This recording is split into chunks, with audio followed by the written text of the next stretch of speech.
ఇంకా ఈ సమయం మనం వాక్య భాగంలోనికి వెళ్ళిపోదాం.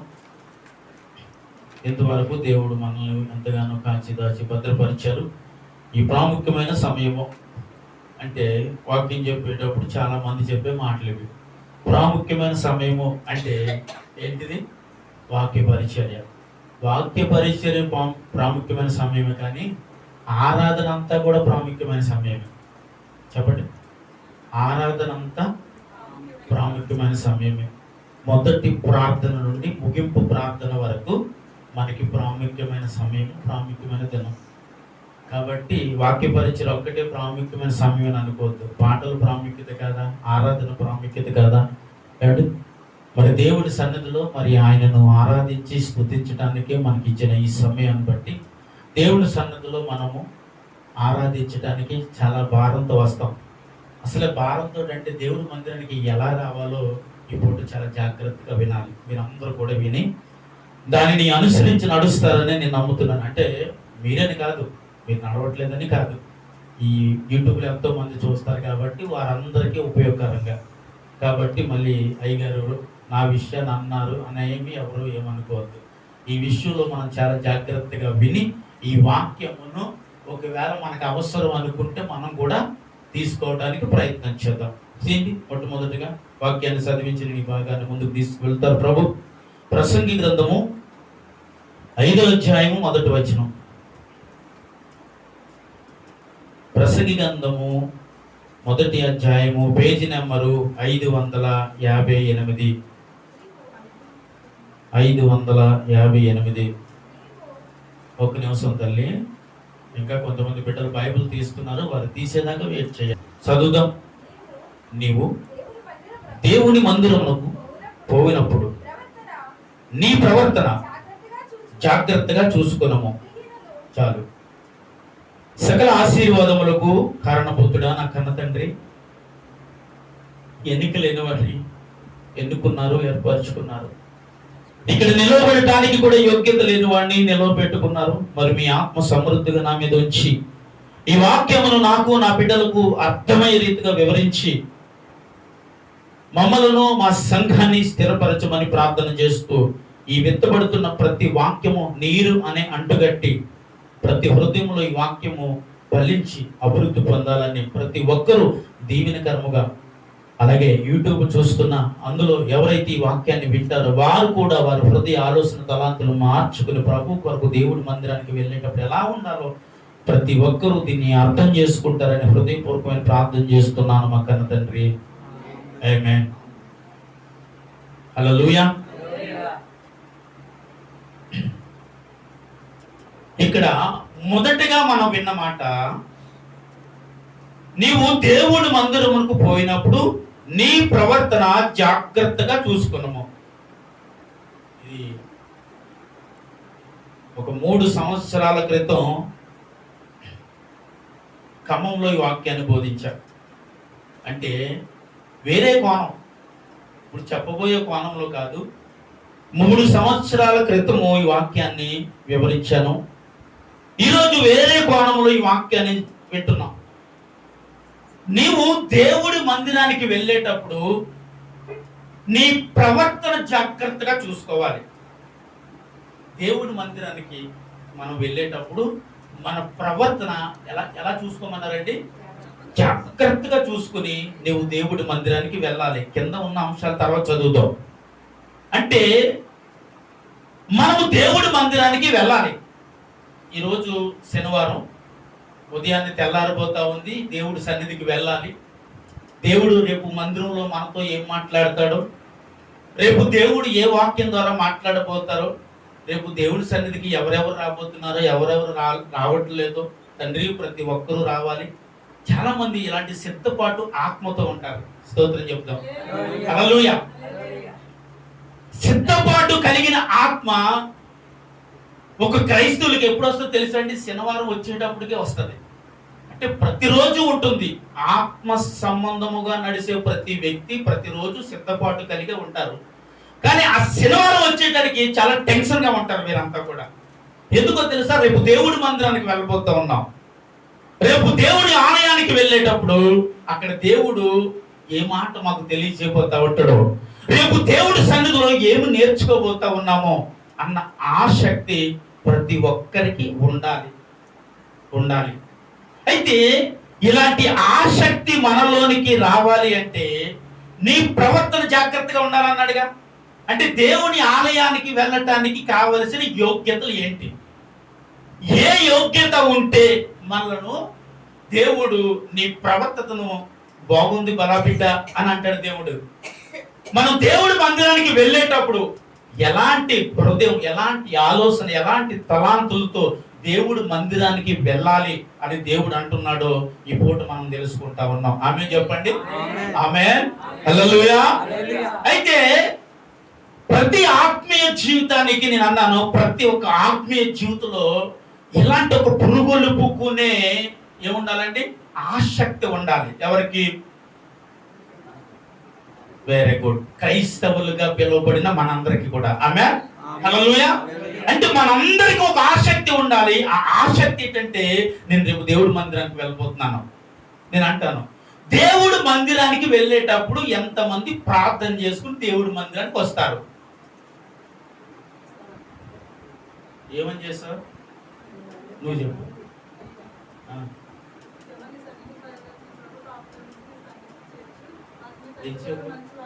దేవుడికి స్తోత్రం. Very good. అంటే మన ప్రయాణం కోసం ప్రార్థన చేస్తాం.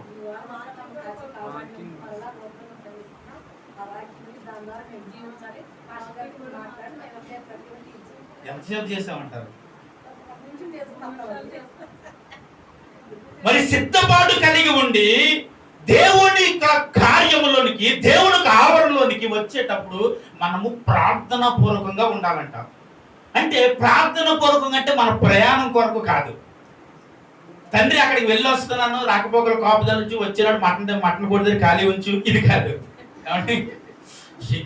వచ్చేటప్పుడు ఏం కావాలి? మరి మందిరానికి వచ్చాం, వెళ్ళిపోయేటప్పుడు ఏం కావాలి? అంటే కొంతమంది ఏంటంటే ఉదయం వచ్చి ఫ్రిడ్జ్లో పెట్టుకుని వెళ్ళిపోతున్నారు సార్, వచ్చేటప్పుడు ఎందుకు ఇంత బాధ లాగానే వంట చేసుకోవచ్చు. ఇలాంటి వాళ్ళు ఉన్నారు. కొంతమంది వచ్చేటప్పుడు మటన్ కొడతారు, చికెన్ కొడతారు, చేపలు కొడతారు, కొద్ది ఖాళీ ఉంటే చాలు ప్రభావం వచ్చేటప్పుడు దేవునికి స్తోత్రం. కొంతమంది అంటే వీరు మన ప్రయాణం కొరకు ప్రార్థన చేస్తున్నాం. మరి దేవుని ఆలయంలో నీకు ఇవ్వబోతున్న వాక్యము కొరకు, ఆత్మీయ జీవితం కొరకు ఎంత సమయము సిద్ధపాటు కలిగి వస్తున్నారు? ఎల్లయ్య బాబు గారు ఎంత సమయం ప్రార్థన చేసి వచ్చారు ఇప్పుడు ఇక్కడికి వచ్చేటప్పుడు? ఊరుకోండి సార్, సమయం స్నానం చేసి బట్టలు వేసుకోవడానికి టైం లేదు. ఆవిడేమో బయలుదేరి టైం అయిపోతుంది అంటుంది. తొందరగా వచ్చేసాము. బైబుల్ కూడా ఎక్కడ ఎక్కువ? మీ బైబిల్ ఎట్టు బాబు జేబులో పెట్టేస్తుంది. దేవుడికి స్తోత్రం. హల్లెలూయా. అయితే ప్రార్థన లేదు ఇప్పుడు. ప్రయాణం కొరకే చిన్న ప్రార్థన కాదు. ఈరోజు దేవుని ఆలయానికి వెళుతున్నాం. దేవుడు మనతో మాట్లాడబోతున్న విషయాన్ని బట్టి నువ్వు ఎక్కువ సమయము ప్రార్థన చేసుకుని దేవుని ఆలయానికి రావాలి. రెండోది, ఎక్కువ బైబుల్ చదివి దేవుని సన్నిధికి రావాలి. ఈ రెండు మనిషి జీవితంలో ఎంత అవసరమో మీకు చూపిస్తాను. హల్లెలూయా. అయితే దేవుని ఆలయానికి వెళుతున్న మనకు కావలసిన అర్హతలు ఏంటండి? ఏంటి? కానిస్టేబుల్ కావడానికి కొన్ని అర్హతలు, ఎస్ఐ కావడానికి కొన్ని అర్హతలు, కలెక్టర్ కావడానికి చెప్పాలి సార్, వెనకాల మీరు అర్హతలు అని చెప్పాలి. ప్రీచర్ కావడానికి కొన్ని అర్హతలు, ప్రతిదానికి ఒక అర్హత ఉంది. దేవుడి మందిరానికి వెళ్ళటానికో ఇదేంటండి, దానికి అర్హత ఉంటే ఎవడొస్తాడు ఇక్కడికి అంటున్నారు. దీనికి అర్హత కావాలి, దీనికి కొన్ని అర్హతలు మనకు కావాలి. ఈ అర్హతలు ఏంటి? దేవుని సన్నిధికి వెళ్ళటానికి మనకు ఉండాల్సిన అర్హతలు చూద్దాం. హెబ్రీ రాసిన పత్రిక తీద్దాం. హెబ్రీ రాసిన పత్రిక 10వ అధ్యాయము 22వ వచనం తీయండి. 10వ అధ్యాయము 22వ వచనం అండి. మనస్సాక్షికి కల్మషము ప్రోక్షింపబడిన హృదయము గలవారమును చాలు. ఇది మొదట అర్హతలోది. స్తోత్రం చెప్పాలి. ఇప్పుడు దేవుని మందిరానికి వెళ్ళటానికి కావలసిన అర్హతల్లో మొదటిది ప్రోక్షింపబడిన హృదయము గలవారమై. స్తోత్రం చెప్పాలి. ఏమి ప్రోక్షింపబడిన? యేసు రక్తముతో ప్రోక్షింపబడిన హృదయము గలవారమై వెళ్ళటానికి మొదటి అర్హత. నేను అంటాను, అయ్యా ప్రోక్షింపబడిన హృదయం అంటే ఏంటి? ఒకప్పుడు లోకంలో ఉన్నానండి, దేవుడు అంటే నాకు తెలియదు, క్రీస్తు అంటే ఎవరో తెలియదు, ఆయన ఆరాధించడం ఏంటో తెలియదు, దేవుడి మందిరానికి వెళ్ళటం నాకు తెలియదు. ఇప్పుడు నేను మార్పు చెంది మారుమనసు పొంది రక్షణ పొందిన నేను ఇప్పుడు దేవుని ఆలయానికి వెళుతున్నాను. అంటే రక్షణ పొందటం అంటే యేసయ్య రక్తము చేత కడగబడటం. స్తోత్రం చెప్పండి. హల్లెలూయా. యేసయ్య రక్తము చేత కడగబడటం. అందుకే ప్రోక్షింపబడిన హృదయం గలవారమై. స్తోత్రం చెప్పాలి. హల్లెలూయా. ఇప్పుడు ప్రోక్షింపబడిన హృదయము గలవారమై దేవుని ఆలయానికి వెళ్ళటానికి మొదటి అర్హత. ఏ హృదయం అండి ఇది? చెప్పాలి సార్ అందరూ. ప్రోక్షింపబడిన హృదయం అంటే యేసయ్య రక్తము చేత కడగబడిన హృదయము. అంటే కడగబడలేని హృదయం ఉందంటే ఉంది కదా. మన లోకంలో ఉన్నప్పుడు, మన లోకంలో జీవించేటప్పుడు, మనం పాపాల్లో బ్రతికేటప్పుడు, పాపాల్లో శాపాలలో ఈ లోక సంబంధమైన వ్యసనాలలో క్రియల్లో మనం బ్రతికేటప్పుడు యేసయ్య రక్తము చేత కడగబడలేదు కాబట్టి అలా బ్రతికాం. ఇప్పుడు ప్రభువారి రక్తము చేత మనము కడగబడిన వారిగా తెలియటానికి ఉండే మొదట అర్హత ఏంటంటే ప్రోక్షింపబడిన హృదయ గలవారమై. స్తోత్రం చెప్పి అందరూ చప్పట్లు కొట్టండి ఒకసారి. మొదటి అర్హత దేవుడు అంటున్నాడు, అంటే ఆయన రక్తము చేత కడగబడిన అర్హత ఇది. ఇప్పుడు యేసయ్య రక్తము చేత నేను కడగబడ్డానండి అంటే నా హృదయం ఇప్పుడు యేసయ్య రక్తము చేత కడగబడింది కాబట్టి నా హృదయ ఆలోచన, తలాంతు, విధానం ఎలా ఉంటుందంటే చాలా పవిత్రముగా ఉంటుంది. స్తోత్రం చెప్పాలి. హల్లెలూయా. ఎందుకంటే కడగబడిన రక్తం ఎవరిది? అమ్మా ఎవరిది? యేసుక్రీస్తు ప్రభువారి రక్తం. ఎందుకంటే ఆ రక్తములో పాపము మీరు చెప్పలేదండి, ఏ శాపము, ఏ అవిధేయత, ఏ వ్యతిరేకత, ఏ కీడులు, దోషములు ఏమీ లేని, ఏ పాపము లేని రక్తం అది. ఎవరి రక్తం? యేసుక్రీస్తు ప్రభువారి రక్తం ఇది. అంటే ఏ దోషము లేని రక్తము మనలను కడిగితే మనలో ఉన్న దోషములన్నీ ఏమవుతాయి అంటండి? తొలగిపోతాయి. అంటే ఏ పాపము లేని రక్తము పాపములు మనల్ని కడిగితే మనం ఏమవుతామంట? పాపముల నుండి పరిశుద్ధులుగా మార్చబడతాం. అంటే అది పరిశుద్ధమైన రక్తము కాబట్టి పాపము సైతము ఉన్న నన్ను అది ఏం చేసిందయ్యా అంటే నన్ను పరిశుద్ధునిగా చేసిందని చెప్పుకోండి. ఆమేన్. హల్లెలూయా. నిన్ను నన్ను ఆయన రక్తము పరిశుద్ధముగా చేసింది. అందుకే ప్రోక్షింపబడిన హృదయము గలవారమై. ఆమేన్. హల్లెలూయా. అంటే ఆయన రక్తము చేత కడగబడిన వారము. ఇప్పుడు ఏమేమి రక్తం ఎక్కడి నుండి మొరపెట్టింది చెప్పండి? నేల నుండి మొరపెట్టి దేవునికి ప్రార్థన చేసింది. ఇప్పుడు ఏమేమి రక్తం గొప్పదా, యేసయ్య రక్తం గొప్పదా? కన్ఫ్యూజన్ లో ఉండకండి. యేసయ్య రక్తమే గొప్పది. ఎందుకంటే ఆయన పరిశుద్ధుడు, నిష్కలంకుడు అని ఉంది కదా.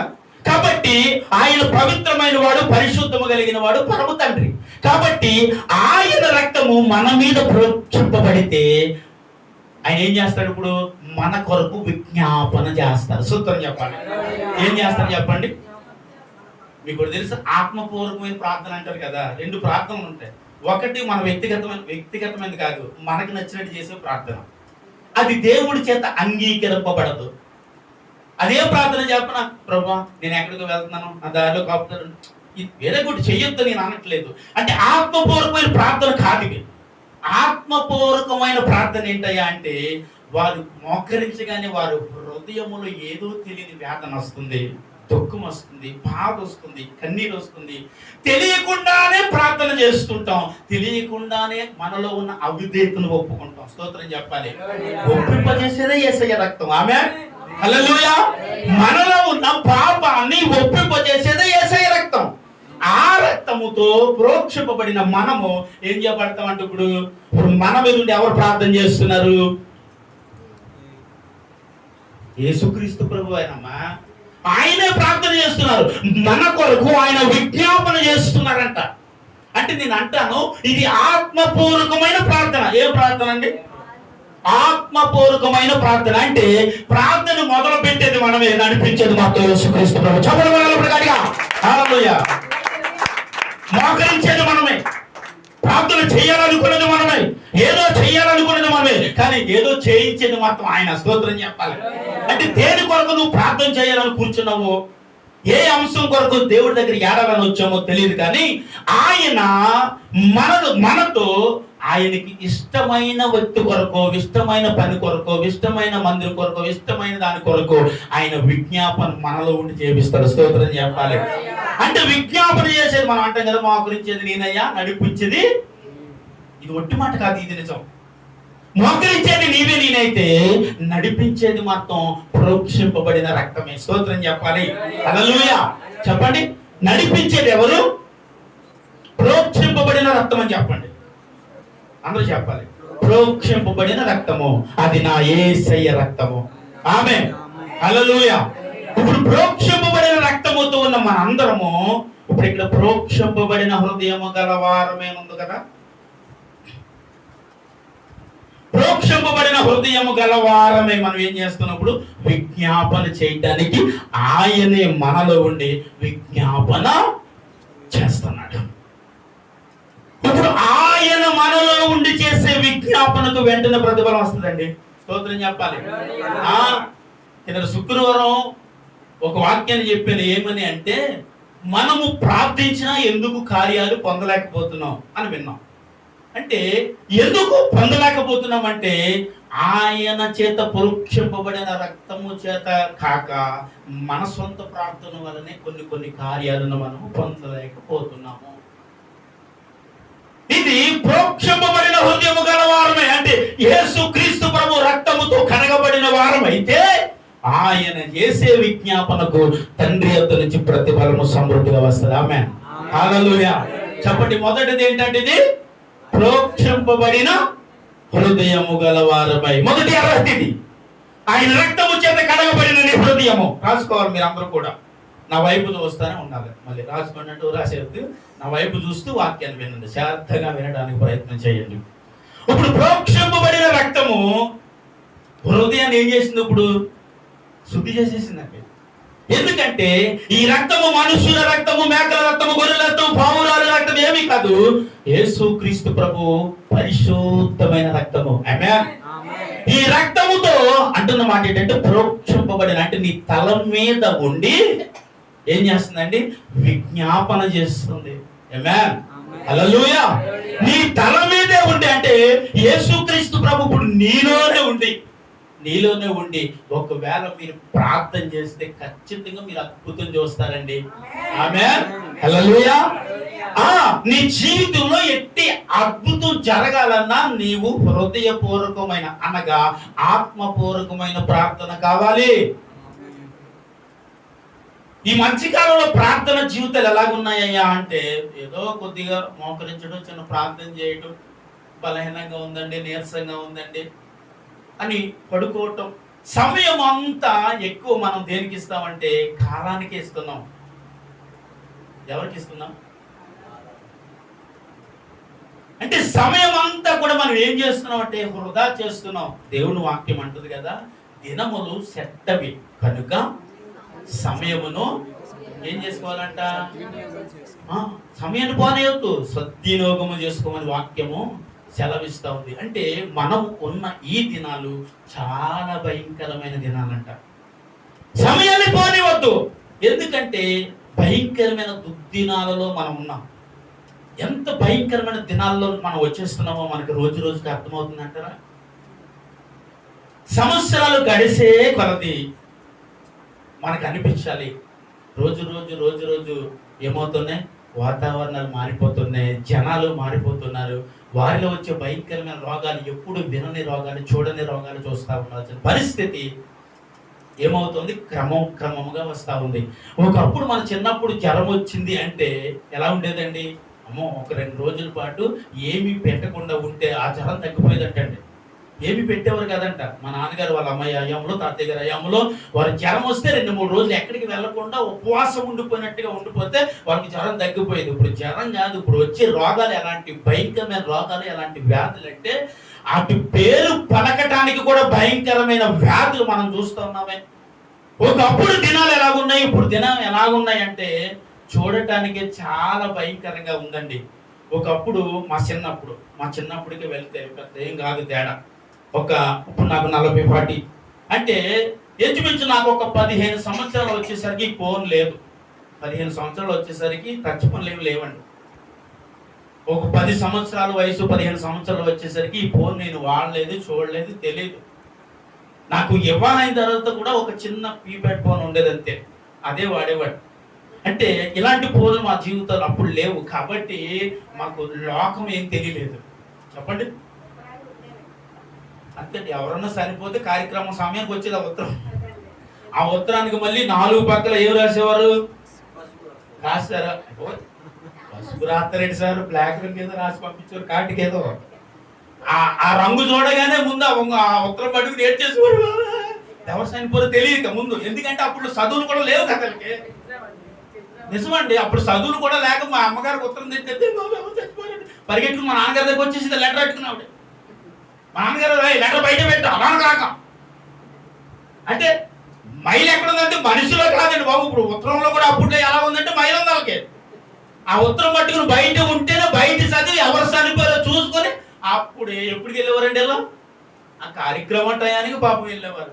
అంటే మనిషి ఒకవేళ చచ్చిపోయిన స్పాట్లో చూడటానికి ఉండే రోజులు కూడా కాదవి. హైదరాబాద్లో ఒకవేళ మనిషి ఉంటే వచ్చే వరకు చూసే పరిస్థితులు కూడా ఆ రోజుల్లో లేవు. ఇప్పుడు కిందటి వారంలో మన రెప్పగా నాన్నగారు చనిపోయినప్పుడు అమెరికా నుంచి ఆ వ్యక్తి వచ్చే వరకు కూడా డెడ్ బాడీ ఉండటానికి అవకాశం ఈ రోజు వచ్చిందండి. దేవుడికి నాకు ఆశ్చర్యం వేసింది, 3 రోజులు అక్కడ అలా ఉంచడానికి. మరి ఆ ప్రాంతంలో ఉన్న ప్రజలు ఎంత మంచోళ్ళు, ఎంత గొప్పలో చూడండి. ఒక రోజు ఉంటేనే చాలా భయంకరంగా మాట్లాడే ప్రజలున్న ఇలాంటి సమయాల్లో కూడా 3 రోజులు ఒక డెడ్ బాడీని ఉండగలిగింది అంటే నేను అంటాను మనిషిలో మానవత్వం ఎక్కడో మిగిలి ఉంది. దేవుడికి స్తోత్రం. అందుకే మనం కూడా ఇలాగ ఉన్నాం. స్తోత్రం చెప్పాలి. హల్లెలూయా. అంటే నేను అన్నాను ఈ ఫోన్ అంటే ఏంటో నాకు తెలియదు కాబట్టి నాకు లోకం కూడా.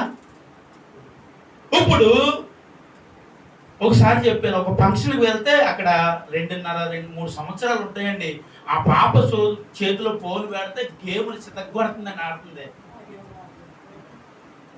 ఆ పిల్ల చూస్తే చాలా చిన్నది, అసలు ఆ వయసులో మనకి ఏమీ తెలియదండి. మనకైతే ఖచ్చితంగా ఏమీ తెలియని వయసు అది. ఆ వయసులో ఆ పిల్ల ఆ ఫోన్ వాడుతుంటే గేములు, ఏ గేమ్ కావాలంటే గేమ్ పెడుతుంది, ఆడుతుంది. ఏ యాప్ కావాలంటే యాప్ చేస్తూ ఉంది. డాడీకి ఫోన్ చేయంటే డైల్ చేస్తూ ఉంది. ఆశ్చర్యం అనిపించింది ఆ పిల్ల. అంటే వీళ్ళు గర్భంలో ఉండగానే అన్ని నేర్చేసుకుంటున్నారు. ఇప్పుడు టెక్నాలజీ పెరిగిపోయిందండి మనుషులో. ఈ టెక్నాలజీ ఎప్పుడైతే పెరిగిపోయిందో, ఎప్పుడైతే సెల్స్ పెరిగిపోయినాయో, ఎప్పుడైతే టవర్స్ పెరిగిపోయినాయో అండి ప్రకృతిలో ఎన్నో పక్షులు కూడా చనిపోవడానికి కారణమైంది కదా. అంటే ప్రకృతి కూడా ఎక్కడ కలుషితం అయిపోయింది. మనిషి అప్డేట్ అయ్యే కొద్ది ప్రకృతి కూడా ఏమైంది సార్. ఒకప్పుడు బయట మంచం వేసి పడుకుంటే ఎంత హ్యాపీగా ఉంటుందో తెలుసండి మీకు. నిజమండి, మా నాన్నగారు మా అమ్మగారు ఒకే మంచం ఉండేది మాకు, 4 పిల్లల్ని అలా గట్టిగా పడుకోబెట్టి ఇసురుగాను పెట్టి బయట ఇసురుతూ ఉంటే హ్యాపీగా పడుకుంటే వాళ్ళు తెల్లవారు మాకు ఏం తెలిసేది కాదు. ఇప్పుడు బయటికి వెళితే కరోనా గ్యాస్ వచ్చండి, కరోనా బాబు కాలు తగ్గకూడదండి. ఏంటి ఎక్కడికి వెళ్ళినా దేనిని ముట్టకూడదండి, దేనిని ముట్టకూడదు, దేనిని టచ్ చేయకూడదు. దేనన్నా టచ్ అయితే ఏమొస్తుంది, ఆ మనిషి శ్వాస ఈ మనిషి మీదకి వస్తే ఏమొస్తుంది.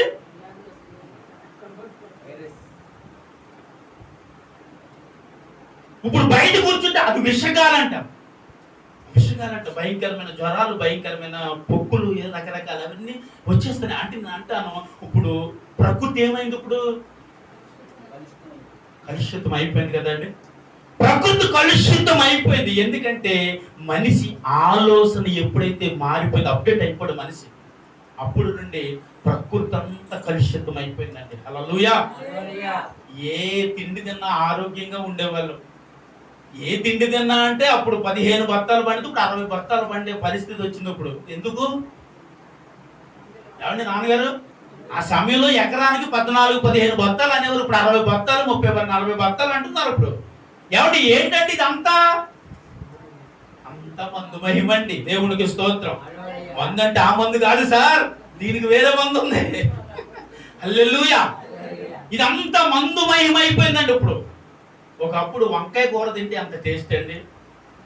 అంటే ఇవన్నీ నేను చెప్పాల్సిన అవసరం కాదు చెప్తున్నాను సార్. ఇదేంటి మీరు వేరే వేరేగా అనుకోవద్దు, ఇది మనం వినాలి. ఎందుకంటే ఒకప్పుడు మనం మార్కెట్కి వెళ్ళి కొని తెచ్చే కూరగాయ కూడా స్వచ్ఛమైందే. ఆమేన్. హల్లెలూయా. మార్కెట్కి వెళ్ళి తెచ్చిన ఆ కూరగాయలు తినేటప్పుడు కూడా అది చాలా స్వచ్ఛమైంది, మనకు ఆరోగ్యం ఇచ్చేది, అరుగుదల ఇచ్చేది, ఆరోగ్యంగా ఉండేవాళ్ళు, బలంగా ఉండేవాళ్ళు. ఇప్పుడు మార్కెట్కి వెళ్ళి కూర తేవాలంటే చాలా భయం వేస్తుందండి. నేను కొత్తిమీర కొనటం, తోటకూర కొనటం మానేసి తెలుసా? మీరు కొన్న సరే నాకు భయం వేస్తుంది తినడానికి. ఎందుకో తెలుసా అండి? మన శంకురాల తోట నుంచి వెళ్ళేటప్పుడు అదంతా ఏంటో తెలిసే డ్రైనేజ్. ఆ డ్రైనేజ్ పక్కన వేసారు కొత్తిమీర, తోటకూర, గోంగూర. అందులో నుంచి ఆ నీళ్ళన్నీ కూడా ఇందులో వేస్తా ఉన్నారు. అదేమో డ్రైనేజ్, కుళ్ళు నీళ్లు అన్ని అందులో వెళ్తుంటే ఆ నీళ్ళతో వేస్తుంటే ఆ కొత్తిమీర పండించి, ఆ తోటకూర పండిస్తే అది మార్కెట్కి వెళ్తుంటే అక్కడ కొనుక్కుంది. ఏంటంటే నేను మార్కెట్కి వెళ్ళినట్టు కొండ మానేశాను. గారు సుందరమణి గారు పుణ్యం అంటే ఇంటి దగ్గర చేశారంటే తెచ్చి ఇచ్చారు. దేవుడికి స్తోత్రం. హల్లెలూయా. అంటే మార్కెట్కి వెళ్ళి ఇప్పుడు కొత్తిమీర కొనటానికి మనకి తెలియదు కాబట్టి అక్కడికి వెళ్ళి కొన్నాం, చూసాం కాబట్టి భయం వస్తుందండి. నేను అమ్మగారు కొత్తిమీర చట్నీ చేసింది ఇడ్లీలోకి, చాలా భయంతో తిన్నాను తెలుసండి. ఇది ఎక్కడ ప్రభా? శంకురాల తోటలో మాత్రం కాకూడదు ప్రభా. అంటే మనం చూడలేదు కాబట్టి తెలియదు కదా సార్. అంటే ఒకప్పుడు మనము తినే ఆ వస్తువే అది చాలా శ్రేష్టమైన ఆరోగ్యాన్ని మనిషికి ఇచ్చింది.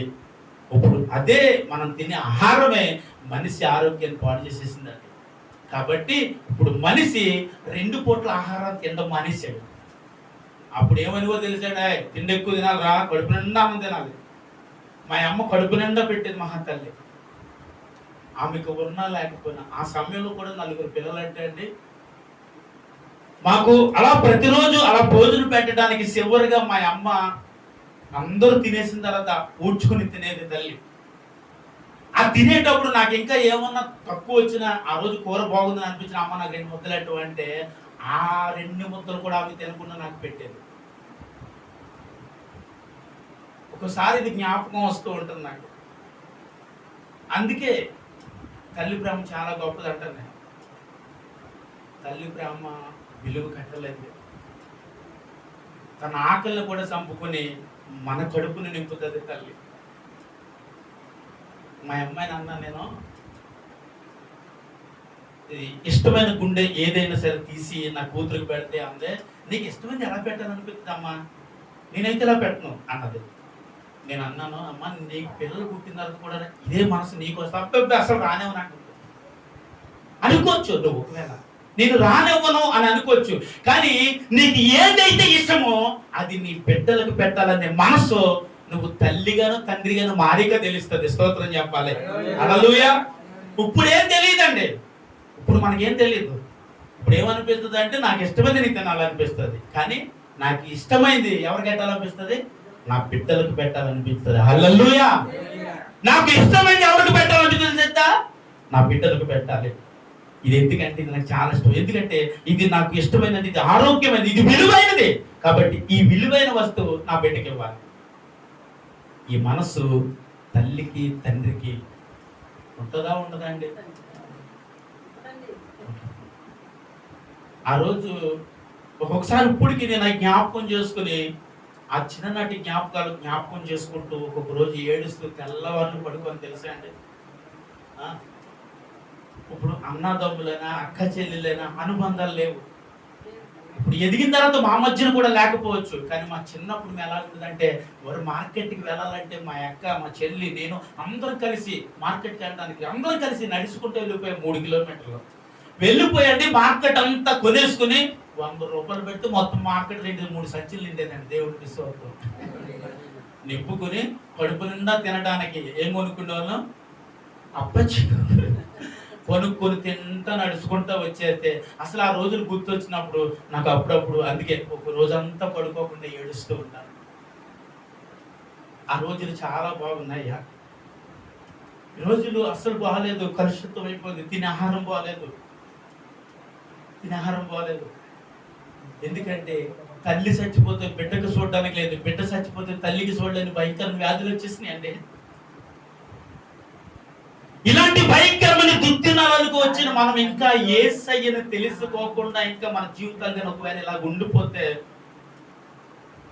ఇంకా ఇలాగే మనం జీవిస్తా ఉంటే మనం చచ్చిపోయిన తర్వాత ఎక్కడికి వెళతామో ఒక్కసారి అర్థం చేసుకోవడానికి ప్రయత్నం చేయడానికి ఇవన్నీ మీకు తెలియజేస్తా ఉన్నా. ఆ దినం, ఆ రోజులు, ఆ విలువైన ఆ సమయము, ఆ విలువైన ఆ ఆహారము ఎంత అద్భుతమో, ఎంత అద్భుతమో, ఎంత అద్భుతమో. ఆమేన్, హల్లెలూయా. అందును బట్టి మనిషి ఎదిగే కొలది టెక్నాలజీ ఎప్పుడైతే పెరిగిందో ఏమంటే ప్రతి వస్తువులోని మార్పు వచ్చింది, ప్రతి మనిషిలోని మార్పు వచ్చింది, తినే ఆహారంలో మార్పు వచ్చింది. అన్నిటికంటే ఒకే ఒక చెప్పారు కదా, ప్రకృతిలోనే మార్పు వచ్చింది. ప్రకృతిలో మార్పు వచ్చింది. ప్రకృతి మారిపోయింది. ప్రకృతి మారిపోవడం పాడైపోయింది. ప్రకృతిని పాడు చేసింది ఎవరండి? మనమే. అంతే. మనిషి అప్డేట్ అయిపోయాడు. మనిషి దేవుడిచ్చిన జ్ఞానము కాక తన జ్ఞానమును పెంచుకుంటూ అభివృద్ధి పరుచుకుంటూ ఈరోజు మనిషి జ్ఞానాన్ని అభివృద్ధి పరిచే విధానమును బట్టి ఈరోజు ప్రకృతి పాడైపోయింది. మనిషి టెక్నాలజీ పెరిగిపోయింది. మనిషిలో ఉన్న ప్రతి తెలివితేటలను వాడి ఈరోజు మనిషికి తానే ప్రమాదకరమైన పరిస్థితి తెచ్చేసుకున్నాడు. అంతేనండి. ఇప్పుడు పురుగుల మీద వంట చేసి తినేటప్పుడు ఎంత బాగుంటుందండి.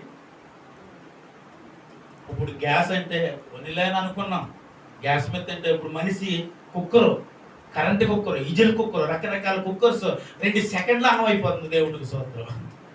తల్లికి పని ఏముంటుంది ఇంక ఇప్పుడు తల్లిలు అప్పుడు తల్లిలా ఉన్నారు ఏంటండి. అప్పుడు తల్లి ఎలాగుంటుందంటే ఉదయం నుంచి సాయంకాలం వరకు గొడ్డు సాకిరియా, ఇల్లంతా గొడ్డు సాకిరియా. ఉదయం లేస్తే వంట చేసి ఏమండి వడ్డించి టిఫిన్లు పెట్టి భోజనాలు పెట్టి గొడ్లు ఉతికి అండి ఇల్లంతా సాకిరీ చేసేసరికి సాయంకాలం తల్లికి ఎంత భయంకరమైన అలసట వచ్చేది అనుకుంటున్నారు. ఎంత అలసట వచ్చినా మళ్ళీ ఆ తల్లి ఉదయానికి మళ్ళీ యాక్టివ్గా ఎత్తుకుంటేది అనుకుంటున్నారు. నా ఇంటి పని చేసుకోవాలి, మళ్ళీ నా బిడ్డలు చూసుకోవాలి, నా బిడ్డలకు పెట్టుకోవాలి. అన్నిటికంటే ముఖ్యం ఆ బిడ్డలు కూడా తల్లి పట్ల అంత ఆదరణకరంగా ఉండేవారు అప్పుడు. కాబట్టి ఆ తల్లికి మళ్ళీ ఉదయానికి ఇప్పుడు మనిషి కూర్చునే సిటికల మీద అన్నం వండేస్తున్నారు, కూరలు వండేస్తున్నారు. మనిషి ఆడదే అంటే క్షమించాలి, ఇలాంటి వాళ్ళు లేరని కాదండి, ఉన్నారు కాబట్టి చెప్పాల్సి వస్తూ ఉంది. టీవీ చూస్తేనే వంట చేసేస్తుంది, టీవీ చూస్తేనే అన్ని చక్కబెట్టేస్తున్నారు.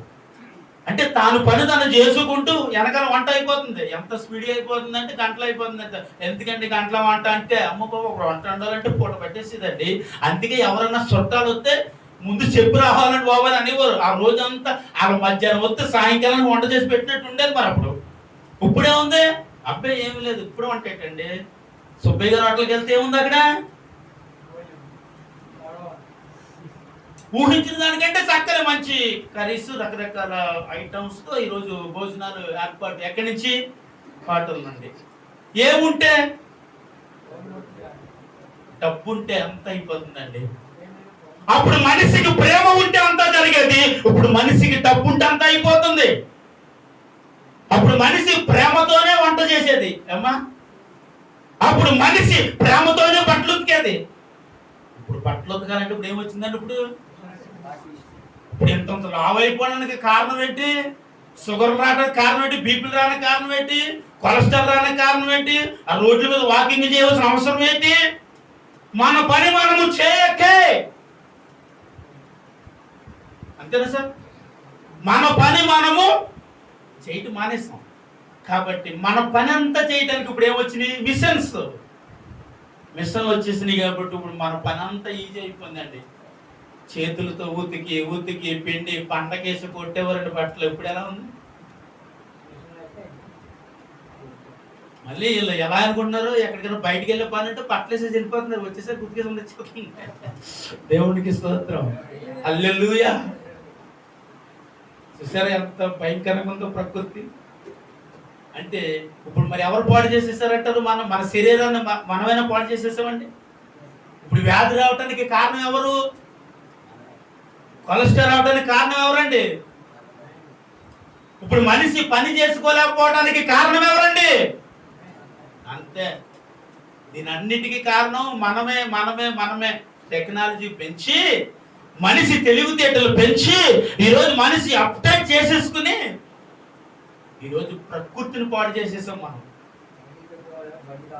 ఇది వింటే ఇది ఎన్నవులు చాలా మందికి బాధ అనిపించవచ్చు. దేవుడికి స్తోత్రం, నేను చేసేది ఏమీ లేదు, తిట్టుకుంటే తిట్టుకోవడమే అంతే.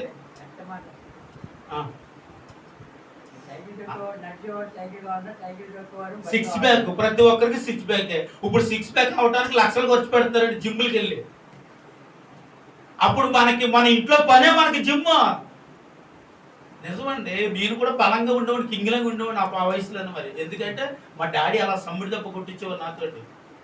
అమ్మో చాలా భయంకరమైన పనులు చేయించారు చిన్న వయసులో. ఆ పనులు చేసేటప్పుడే మనం ఎలాగ ఉండేవాళ్ళు అంటే అప్పట్లో స్లిమ్గా ఉండేవాళ్ళు, సిక్స్ ప్యాక్ అప్పుడే ఉండేది మనకి. ఇప్పుడు డబ్బులు ఇచ్చి తెచ్చుకోవడం ఎందుకు సిక్స్ ప్యాక్? పట్టిన కొవ్వు కర్ర కొట్టుకోవడానికి. అవునంటారమ్మా కాదా? ఇప్పుడు దీని అంతటికి కారణం ఎవరంటారు? ఎక్కడి నుంచో ఎక్కడికి వెళ్ళిపోతున్నాం మనం. దేవునికి స్తోత్రం, హల్లెలూయా. గుర్తుకొస్తున్నాయి సార్ చిన్ననాటి గుర్తులు. ఇప్పుడు గుర్తు చేసుకుంటే ఇంటికి వెళ్ళాక రాహేల్ కర్ర తీసుకుంటాం. మరి అది నిజం.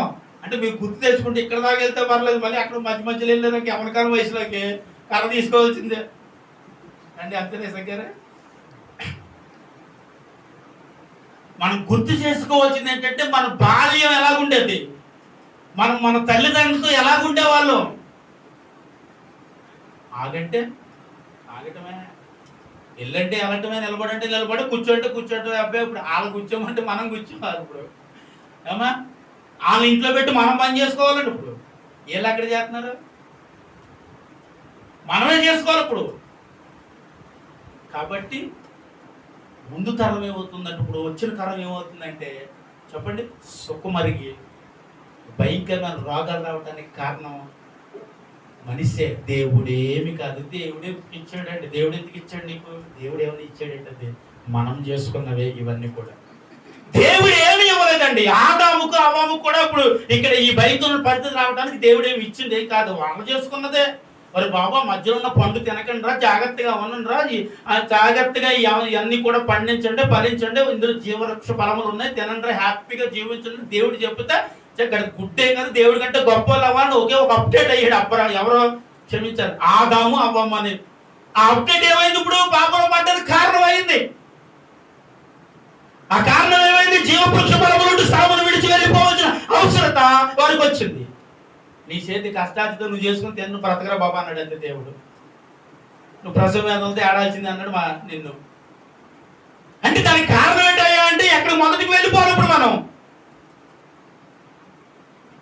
ఇప్పుడు ఎందుకు మనకి దేవుడు ఇచ్చిందేం కాదండి, మనకు మనము చేసుకున్నవి ఇవన్నీ కూడా. కాబట్టి ప్రకృతి ఏమైందంటే కలుషితం అయిపోయింది. మానవుడు ఈ రోజు ఏమైపోయాడంటే అనారోగ్య మనిషి అయిపోయాడు. గట్టిగా 1 కిలోమీటర్ కూడా నడవలేడండి. అప్పుడు ఏమనివో తెలుసా అండి, బస్సులు ఉండేవి కాదు, ఉంటే సైకిల్, లేకపోతే 2 బళ్ళు, అవి కూడా లేవంటే లేను అయితే నడిచి వెళ్ళిపోవడం. కూతురు చూడడానికి, అల్లుని చూడడాకే. మా తాతయ్య గారు మా అమ్మమ్మ గారు అలా వచ్చారు. ఈ రోజు ఫ్లాష్ బ్యాక్ అంతా అయ్యారని చెప్పుకోవాలి. మీరు దేవునికి స్తోత్రం, హల్లెలూయా. నిజమండి, మా అమ్మమ్మ మా తాతయ్య గారు మండపేట నుంచి మా కాకినాడ ప్రాంతానికి పాపం నడుచుకుంటూ ఉదయాన్ని ఎప్పుడో బయలుదేరితే రాత్రి ఎప్పుడో వచ్చేవారు. వచ్చి పాపం 4 రోజులు ఉండి ఏదో కూతురు చూసి వెళ్ళిపోదామంటే ఈ లోపల ఏదో సమస్య చెట్టువారు మా డాడీ గారు. ఆ సమస్యను చూడలేక, కూతురు కష్టం చూడలేక మమ్మల్ని నడిచి వెళ్ళిపోయేవారు. వాళ్ళు అసలు బాగా అనిపించేది. ఇప్పుడు మన కూతురు ఇంటికి వెళ్ళాలని ఎక్కడికి వెళ్ళాలి, మనకి ఏమున్నాయి? బళ్ళు ఉన్నాయి, కార్లు ఉన్నాయి, బస్సులు ఉన్నాయి. అంతకే దూరం అయితే ఫ్లైట్ ఉంది, ఎలాగైనా మనిషి వెళ్ళిపోవచ్చు. కానీ అప్పుడు ఏమున్నాయంటే సార్ ఏమి లేవు, ఖాళీ నడక. అందుకే మనిషి అంత యాక్టివ్గా ఉండేవాడు, అందుకే మనిషి అంత ఆరోగ్యముగా ఉండేవారు. ఏది చేసినా నడిచి వెళ్ళటమే. అరే బాబు మరి పాత బస్ స్టాండ్ దగ్గర కొంత సైకిల్ మీద వెళ్ళిపోవాలంటే అబ్బాయి లేదు, నాకు బండి కావాలంటే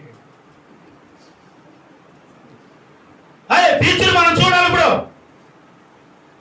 భయంకరమైన పరిస్థితుల్లో వెళ్ళిపోతున్నావు కాబట్టి నిన్ను నీవే కాపాడుకోవాలంటే నువ్వు చేయాల్సిన కొన్ని చేసే బిడ్డ. ఏం చేయాలండి? ఇప్పుడు నీకు సైకిల్ ఇచ్చాడు, సైకిల్ మీద వెళ్ళిపో. నీ దగ్గర ఏదుంది? కాలు నడకుందా? నడిచి వెళ్ళిపో. అండి నడిచి వెళ్ళినోడు ఎలా ఉన్నాడు చూడండి, కాలు మీద బళ్ళు మీద తిరిగి మనం ఎలా ఉన్నా చూడండి. దేవునికి స్తోత్రం, హల్లెలూయా. అయ్యగారి మధ్యలో పొట్ట పెరిగింది అంటున్నారు. పెరగకపోతే ఏం చేస్తే ఎక్కడికి వెళ్ళినా బండే నడక ఎక్కడుంది నీ బతుక్కి? నన్నే అందుకుంటాను సార్, మమ్మల్ని అవునే కదా. దేవునికి స్తోత్రం, హల్లెలూయా.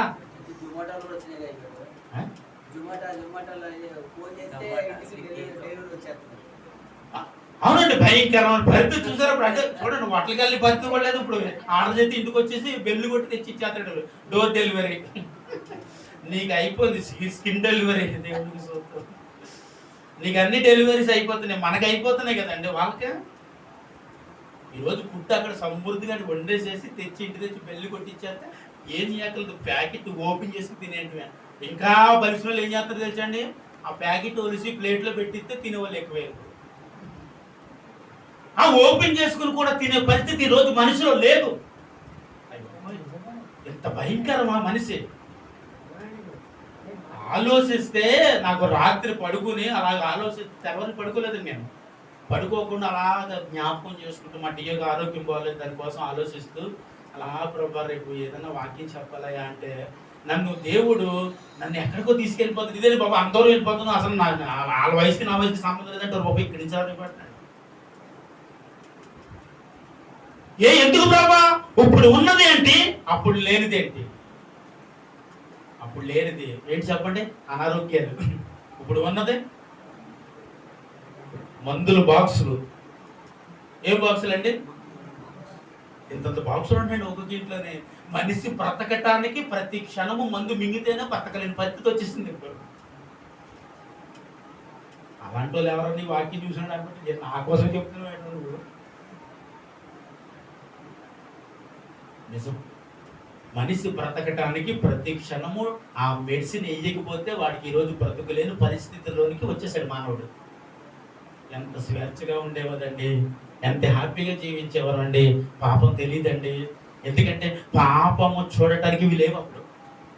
ఈరోజు దీన్ని కళ్ళ ముందు పెట్టుకుని దుప్పట ముసిగేసేసుకుని దీన్ని ఓపెన్ చేసి దీంట్లో ఉన్న దరిద్రపు పాపాలంతా మానవుడు చూసి ఆలోచన మార్చేసుకుని తన ఒక పాపంగా మారిపోయే పరిస్థితి వచ్చేసింది. ఇది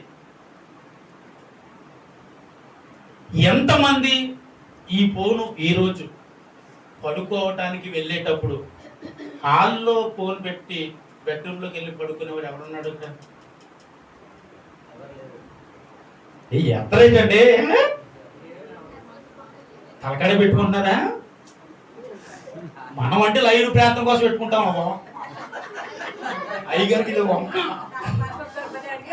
పొద్దున్న లైవ్ ప్రార్థన ఉంటుందని తలకాడ ఎట్టు పడుకుంటాం. అమ్మగారు ఇప్పుడు ఇది ఎక్కడ ఉంటుందంటే మనిషి తల దగ్గర ఉంటుంది సార్. ఇది అంతేనైతే పర్లేదమ్మా.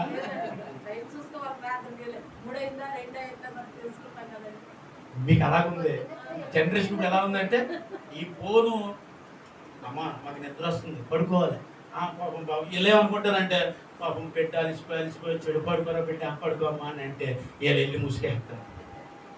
ముసుగులో ఉంది చీకటి దెబ్బ. ఎప్పుడు దాకా చూస్తాడయా ఇదంటే తెల్లారిపోయి మళ్ళీ కోడి కూసే టైం అయిపోద్దండి. అప్పుడు వరకు ఇది వాడి నిద్ర వచ్చే తల పెట్టి పడుకుంటారు. మనిషికి కంటి చూపు ఎందుకు తొలగపోయింది? ఇప్పుడు అబ్రాం గారు మీకు కళ్ళజోడు ఎందుకు ఎట్టట్లేదు? సైట్ లేదా? నువ్వు కళ్ళజోడు ఎందుకు ఎట్టావమ్మా?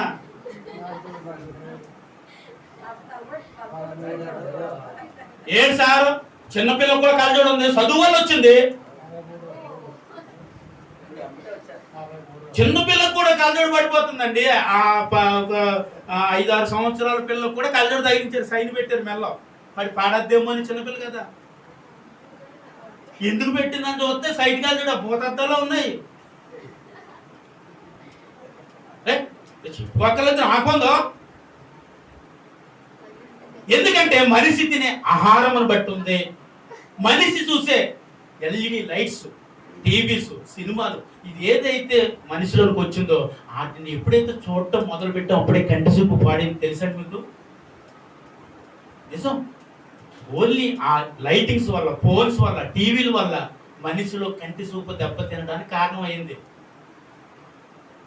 అప్పుడు వాళ్ళకి ఫోన్లు లేవు, వాళ్ళు చూడలేదు కాబట్టి ఇప్పటికి సైట్ లేవు, కలజోళ్ళు లేవు. వాళ్ళకి కలజోళ్ళు పెట్టుకున్న వాళ్ళందరూ బాధపడకండి, దేవుడికి స్తోత్రం, హల్లెలూయా. ఏమండి ఇప్పుడు ఎక్కడున్నాం మనం? కలజోళ్ళ దగ్గర ఉన్నాం. ఏమండి అప్పట్లో కార్తీక దీపాలు, ఇంకా నిన్ను పెళ్ళాడతాను, ఇంకా ఏంటండి మొగల్ రేకులు. ఇన్ని రేకులు ఉంటాయి, ఇక నీకు రేకులు కట్టుకోకపోతే ఏమవుతుంది? తలకాయ. చూసారండి, ఇన్ని రేకులు ఉన్నాయి కాబట్టి మెల్లో రేకులు, తలకి అద్దాలు, కళ్ళకి అద్దాలు, రకరకాల పరిస్థితి వచ్చేసింది. ఇప్పుడు మనకి సైట్ రావడానికి కారణం దేవుడు అంటారా? ఎవరమ్మా? రాయల తల్లి అంతేనమ్మా. కాబట్టి ఫోన్లు ఎక్కువ. మీకు కూడా తెలుసా, ఇప్పుడు టెక్నాలజీ పెరిగింది, మళ్ళీ ఫోన్ చూసినా ఏం కాదు, ఇప్పుడు కలజోడు వచ్చింది. దేవుడికి స్తోత్రం. చూడండి, ఫోన్ చూసినా టీవీ చూసినా నీకేం కాదు, సైట్ పెరగదు, ఇంకా సైట్ ఉన్నది తగ్గదు కానీ పెరగదు. పెరగకుండా స్పెట్స్ వచ్చేసినాయండి ఇప్పుడు. నువ్వు ఎంత కాబట్టి అంతసేపు చూసినా పర్వాలేదు, ఇప్పుడు అద్దాలు పెట్టేసుకుని మరీ చూసేస్తాడు.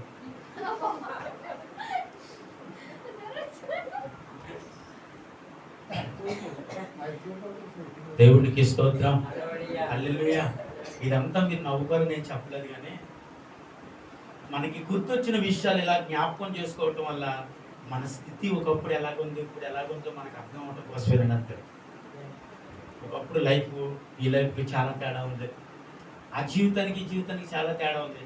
అప్పుడు ప్రేమలో సమృద్ధిగా ఉండేది, ఇప్పుడు ప్రేమ లేదండి. డబ్బుంటే ప్రేమ ఉంది. నిజం. తోడ పుట్టిన వారైనా సరే డబ్బుంటేనే ప్రేమించే రోజులు వచ్చేసినాయి. ఒకప్పుడు ప్రేమించేవారు, ఏదైనా సమస్య వచ్చిందంటే అందరూ పరిగెత్తుకుని వచ్చేసేవారు. ఇప్పుడు ఎవరు వస్తున్నారండి? ధనం ఉంటే ఖచ్చితంగా వస్తారు సార్. నువ్వు ధనవంతుడివి, ధనవంతురాలు అయితే నీకు సమస్య వచ్చిందని తెలిస్తే పరిగెత్తుకుని వస్తారు. అదే నీ దగ్గర పేదరికం ఉంటే, అదే నీవు దరిద్రతలో ఉంటే, నీకు తినడానికి లేకపోతే, కట్టుకోవడానికి లేకపోతే, భయంకరమైన పరిస్థితుల్లో ఉన్నామని నువ్వు తెలిస్తే నిన్ను చూడటానికి ఎవ్వడు రాడు. వస్తాడండి? ఏంటే ఇప్పుడు విలువ మనిషికి కాదు. ఎంత డబ్బు అయ్యేద్దరు ఎలా వచ్చింది బాబు? మా అమ్మాయి ఫీజు కోసం అక్షయం చేసిన సహాయం అండి. దేవుడికి స్తోత్రం చెప్పండి. మీకు ముందే చెప్పాలనుకున్నాను. 20,000 బిడ్డ తీసుకొచ్చి అప్పగించింది. మరి దీన్ని మళ్ళీ జాగ్రత్తగా మన దేవుడు తీర్చాలి, ప్రార్థన చేయండి. ఇది ఉంటే మనిషికి విలువ ఉందండి. ఇప్పుడు ఇది లేకపోతే మనిషి దేనికి మారడం, చెప్పండి. డబ్బు లేకపోతే నీకు విలువ. ఒకప్పుడు ప్రేమ ఉంది కాబట్టి మనిషికి విలువ ఉంది. ఈరోజు ప్రేమ లేదు కాబట్టి చెప్పండి మనిషికి విలువ. ఈరోజంతా అన్నిటికీ మనిషిలో ఒక ఆనందం ఏంటో తెలుసా అండి? ప్రతిదానికి ఆకర్షితమైన ఆనందం. లోకంలో చూసే ప్రతిదానికి ఆకర్షణ అయిపోయి దాన్ని చూసి ఆనందపడుతున్నాం. కానీ ఈరోజు మనిషి మధ్య ఉన్న ప్రేమను చూసి ఆనందపడేవారు ఎవరున్నారు?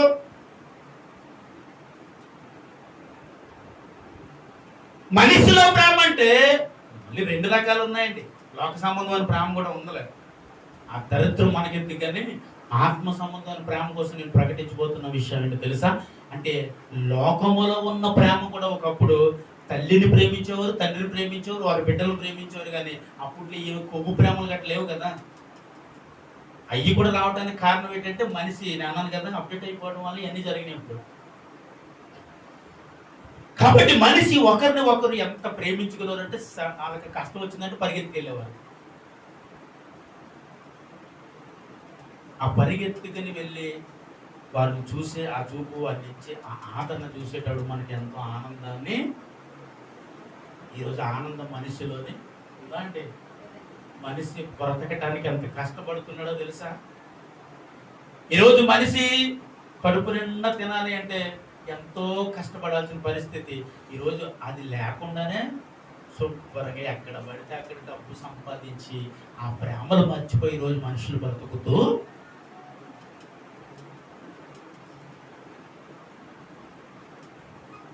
అందుకే ఈ దినం నేను ప్రకటించేది, ఆ ప్రేమ నీలో నుంచి వెళ్ళిపోకూడదు. మరలా క్రీస్తు ప్రేమను మరలా నువ్వు ప్రపంచానికి చూపేటట్టుగా ఇప్పుడు కనుక మారాలి. నువ్వు ఎవరో మారాలంటే ముందు నువ్వే మారి, నీ ఇంట్లో ముందు మీరే మారండి. మీ పక్కింటోళ్ళు ఎదురింటోళ్ళు ఎవరో మారాలండి, వాళ్ళు మారకుండా మనం ఏం చేస్తాం కదా, ముందు నీ నుంచే మొదలుపెట్టి మార్పు. ఆమేన్. ముందు నీ నుంచే దేవుడి సువార్తను అందించు, ముందు నీ నుంచే క్రీస్తు ప్రేమను చూపించు, ముందు నీ నుంచే దేవుడి విషయాన్ని చూపించు. ప్రతి ఒక్కటి వ్యక్తి విషయంలో నువ్వు చూపించగలిగితే మరలా ఆ కోల్పోయిన మొదటి ప్రేమను తిరిగి మరలా పొందుకుంటూ. ఆమేన్. హల్లెలూయా. అందుని బట్టి మొదట నీవే ఒక అడుగు ముందుకు వెయ్యాలప్పుడు వెయ్యాలి. క్రీస్తు ప్రేమను చూపించే విషయంలో, నీ కుటుంబ ప్రేమ విషయంలో, నీ బంధువుల ప్రేమ విషయంలో, నీ ఇరుగు పొరుగు వారి విషయంలో, ప్రతి విషయంలో క్రీస్తు ప్రేమను వెల్లడిపరిచే వ్యక్తిగా నువ్వు ఉండాలంటే ముందు నువ్వు ప్రభు రక్తము చేత ప్రోక్షింపబడాలి. ఆమేన్. యేసు రక్తము చేత నువ్వు ప్రోక్షింపబడితేనే ఈ ప్రేమ నీలో ఉంటుందండి. ఈ ప్రేమ మనలో ఉండటానికి యేసు రక్తము చేత మనం ఏం చేయబడాలి? రెండో చూద్దామా? రెండో చదవండి తల్లి. నిర్మలమైన ఉతక స్థానమును ఉతకతో స్నానము చేయి శరీరము గలవారమై ఉండి. స్తోత్రం చెప్పండి ఇప్పుడు. హల్లెలూయా. రెండోది ఏంటమ్మా? నిర్మలమైన ఉతక స్థానముతో నీ శరీరమును ఏం చేయాలి చెప్పాలమ్మా? అంటే ఈ శరీరం ఇప్పుడు అవసరమా కాదా? ఏంటి సార్ ఆత్మూడు శుద్ధికుంటూ సరిపోతాను, శరీరం ఎలా ఉంటే శరీరం పాపానికి అప్పగించేసుకుంటూ సరిపోతాయి. శరీరాన్ని ఏం చేయాలంట? ఉతకు స్నానము చేత దానిని ఆ శరీరం ఏం చేయాలప్పుడు చెప్పండి సార్? కడిగేయాలంటే ఇప్పుడు స్నానం చేయించాలంట. దేన్ని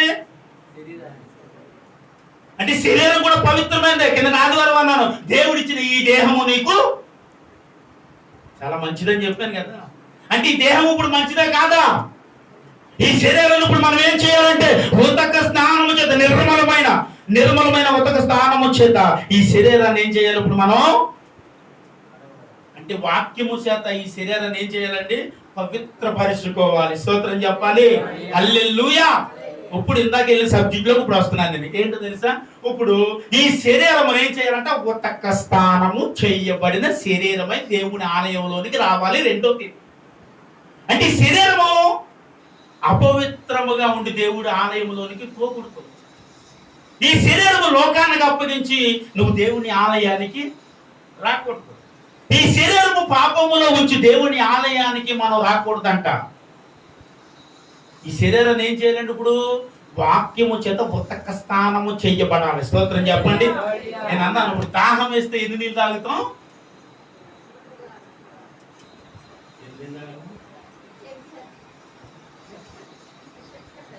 నువ్వు అంతకన్నా ఎక్కువ దగ్గర అనుకో నీకు గుండు పగులుతుంది. అమ్మాయి రోజు చెంచా నీళ్ళే ఇవ్వాలి. అంటే ఇప్పుడు దాహం వేసింది అనుకో, స్పూన్ నీళ్ళు తీసుకుని నోట్లు వేసుకుంటే తగ్గిపోద్దమ్మా. గ్లాసు నిండా తాగితేనే కానీ తృప్తి రాదు కదా. ఇప్పుడు నీ శరీరము నీ వాక్యము చేత ఏం చేయబడాలంటే మొత్తం అరికాల మొదలుకు నడినెత్తు వరకు వాక్యం చేత కడగబడాలి. అంటే కడగబడాలి అంటే ఏం చేయాలి ఇప్పుడు అంటే వాక్యం ఒక వచనం చదివి వెళ్ళిపోతే కడగబడం. వాక్యంలో ఒక మాట చూసి దేవుడికి స్తోత్రం, ఇవాళ దేవుడు నాతో మాట్లాడాడు క్యాలెండర్లో ఒక అంకె చూసి నువ్వు చదివేసి వెళ్ళిపోతే ఉతక స్నానం ఎలా అవుతుంది? స్పూనుతో నీళ్లు తాగినట్టే అవుతుంది. ఉతక స్నానం చేయబడాలంటే బైబిల్ ఉదయాన్నే లేచి ఒక గంట సమయం అయినా సరే నువ్వు ఆ బైబిల్ జ్ఞానం చేయగలిగితే నేను అంటాను పూర్తిగా జ్ఞానం అనే ఒక 10 అధ్యాయాలు ఆగకుండా చదివితే ఉతక స్నానం చేయబడతావు. స్తోత్రం చెప్పు. హల్లెలూయా. అంటే 10 అధ్యాయములు ఆగకుండా జ్ఞానం చేస్తే ఉతకద బిందుతో చేస్తే నేను అంటాను పెద్ద బకెట్తో నెత్తిమి చేసుకున్నట్టే. స్తోత్రం చెప్పాలి. హల్లెలూయా. ఇదే ఉతక స్నానం. ఇది రెండోదండి. అంటే మనిషిలో ఈ శరీరమును కూడా ఏం చేయబడాలంటే వాక్యము చేత ఖచ్చితంగా. కడగబడాలంటే వాక్యము మన హృదయంలో ఉంటే ఈ శరీరాన్ని మనం జాగ్రత్తగా కాపాడుకుంటాము. ఆమేన్. ఈ శరీరాన్ని కాపాడుకోవటానికి ఈ వాక్యం ఎందుకు? ఈ వాక్యము హృదయములో ఉంటే శరీరాన్ని ఎలా కాపాడుతుంది? ఈ వాక్యము హృదయములో ఉంటే ఆ హృదయ తలాంపులు పవిత్రముగా ఉంటే ఆ పవిత్రమైన వ్యక్తి తన శరీరమును పవిత్రముగా కాపాడుకుంటాడు. చప్పట్లు కొడతాము. హల్లెలూయా. ఏమండి? మనిషి హృదయములో వాక్యం ఉంది కాబట్టి మనిషి తన శరీరమును పవిత్రముగా కాపాడుకుంటాడు, పాపానికి అప్పగింపడు. ఆమేన్. అండి అంటే ఇందాక అన్నాను కదా, వాక్యము మనిషి తన నడవడిక దేన్ని బట్టి మార్చుకుంటాడంట? వాక్యమును బట్టి. అంటే నీ నడకను బట్టి, అంటే వాక్యమును బట్టి నా నడక మారుస్తుంది అన్నాడు కదా. అంటే ఆ వాక్యమును నువ్వు చదివే కొలది నీ శరీరాన్ని చాలా జాగ్రత్తగా కాపాడుకోవాలి అన్న ఆలోచన వస్తుంది నీకు. ఆమేన్. ఎప్పుడైతే శరీరాన్ని పాపానికి అప్పగించామో ఉతక స్థానం నీలో లేదు. నేను అన్నాను కదా, స్పూన్ నీళ్ళు తాగి బయటికి వెళ్ళిపోవటమే. ఎల్లయ్య గారు ఒక స్పూన్తో నీళ్ళు తీసుకుని తాగేసి అమ్మాయి సర్దేసుకోవటమే, అంతే. ఇదే ఉతక స్థానం అవుతుంది నీకు. కాబట్టి మనము లోకంలో ఉన్న పాపానికి అప్పగించేసుకుంటున్నాం. దేన్ని? శరీరాన్ని. దేవునికి స్తోత్రం. హల్లెలూయా. ఈ శరీరాన్ని లోకానికి అప్పగించేసుకుంటున్నాం అంటే ఇక్కడ ఏమి లేకండి, వాక్యము చేత సమృద్ధి స్థానం లేక, సమృద్ధి స్థానం వాక్యం చేత చేసేస్తే అప్పుడు ఏమవుతుందో తెలుసా? మనకి మన శరీరాన్ని మనం జాగ్రత్తగా కాపాడుకోవాలి. అంటే వాక్యం ముందు ఏం చేయాలి తెలుసా? మోకరించాలి, ఏడాలి, ప్రార్థించాలి, కన్నీరు విడవాలి, తొక్కతో ఏడ్చేస్తూ ప్రార్థన చేస్తూ వాక్యాన్ని చదివేస్తే అప్పుడు ఈ వాక్యము చేత నీకు ఉత్తక స్థానము చేయబడుతుంది. అంటే సమయం ఇవ్వాలి. దేనికి? వాక్యానికండి. వాక్యానికి సమయం ఇస్తే ఆ వాక్యం మనల్ని కడుగుతుంది అనమాట. ఆమేన్ చెప్పాలి. హల్లెలూయా.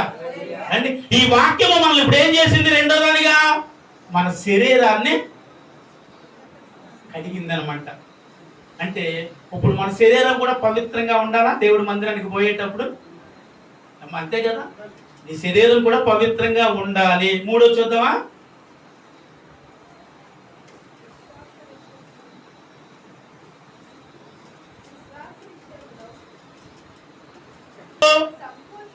సంపూర్ణ నిశ్చయతము కలిగి, చాలా ఆగిపోలేదు. మూడోది విశ్వాసములో సంపూర్ణ, చెప్పండి, నిశ్చయత కలిగి.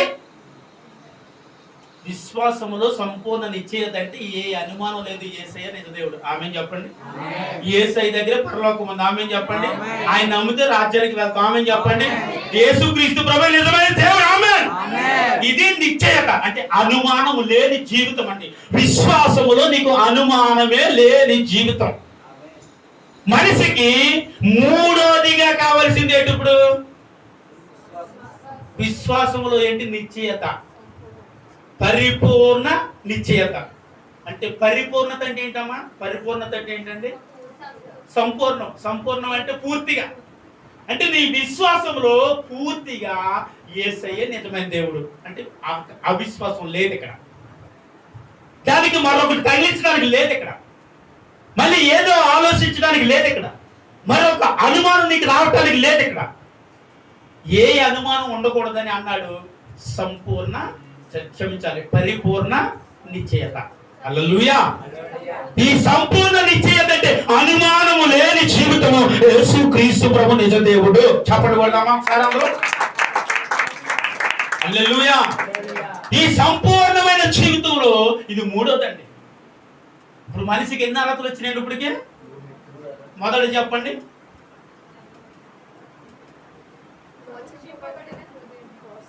వాక్యం వింటున్నాం అసలు? ఎందుకు మరి చెప్పండి. మొదటిది ఏంటి? ప్రోక్షింపబడిన హృదయము. రెండోది నిర్మలమైన, చెప్పాలి, ఉతక స్థానముతో చేయబడిన శరీరము. మూడోది విశ్వాసములో సంపూర్ణ,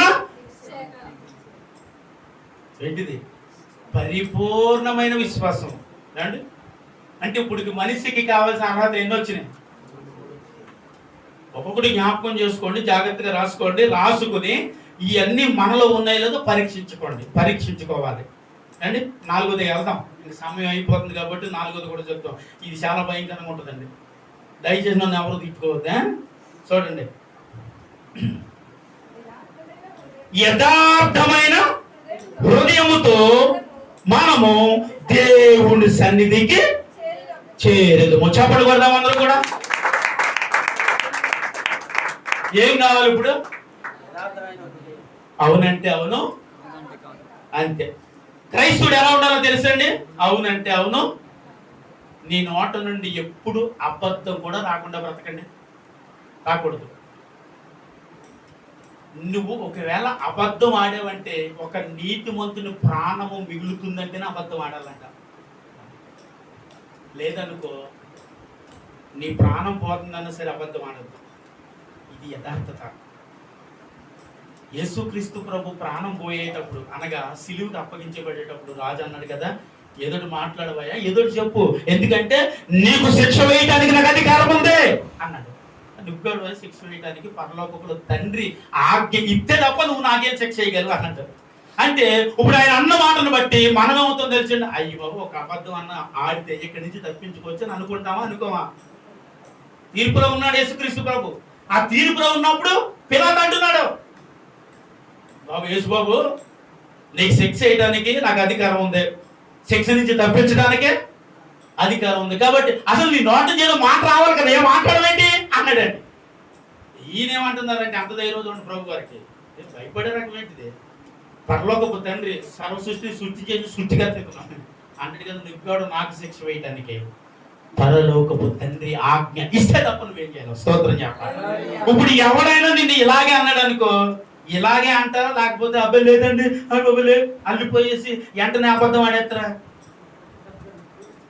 చెప్పిన విషయం తెలుసా? దేవుడికి స్తోత్రం, హల్లెలూయా. ఇప్పుడు నీ ప్రాణం మీదకి ఎలాంటి భయంకరమైన పరిస్థితి వచ్చినా ఎల్లయ్య గారు అబద్ధం ఆడద్దు. ఎందుకంటే చెప్పండి, 4వది ఏంటి? యథార్థ హృదయముతో దేవుడి మందిరానికి వెళ్దామని పక్కన పెట్టండి. ఇక్కడ ఏంటి? ఇక్కడ యథార్థమైన హృదయము. ఇది 4వది. దేవుడి మందిరానికి వెళ్ళటానికి ఉండే అర్హతలో 4వది ఇది. ఉన్నాయి, ఇంకా 2-3 ఉన్నాయి, చెప్తాను. సమయం అయిపోతా ఉంది. దేవునికి స్తోత్రం, హల్లెలూయా. ఈ 4వది యథార్థమైన హృదయం. అంటే నీ భార్య దగ్గరైనా, భర్త దగ్గరైనా, బిడ్డల దగ్గరైనా, ఏ విషయంలోనైనా, చదువులోనైనా, తల్లిదండ్రుల దగ్గరైనా, ఏ విషయంలో యథార్థమే పలకండి, అబద్ధం పలకొద్దు, చెప్పద్దు. అది నీకు ఒకవేళ అది నీకు చాలా కీడు తెస్తుంది, అది నీకు బాధ కలిగిస్తుంది, అది నీకు చెప్పటం వల్ల నీకు కొంత శ్రమ వస్తుందని అనుకున్నా సరే ఆ శ్రమ అనిపించడానికి సిద్ధమవు తప్ప అబద్ధం ఆడద్దు. నిజం చెప్పి యేసుక్రీస్తు ప్రభు సిలువుకి అప్పగింపబడ్డాడు. ఆయనకంటే మనం గొప్పలు ఏంటి సార్? అబద్ధాలు ఆడేసి తప్పించేసుకుంటున్నాం. ఎందుకు అబద్ధాలు అని నేను అంటున్నానంటే, అవునంటే అవును, కాదంటే కాదన్నట్టు ఉండమని వాక్యం అంటుంది కదా. కాబట్టి నువ్వు ప్రయాణం కావచ్చు, నీ జీవితంలో కావచ్చు, నీ భవిష్యత్తులో కావచ్చు, నీ నిజ జీవితంలో కావచ్చు, ఏ విషయంలోనైనా సత్యమును పలుకో.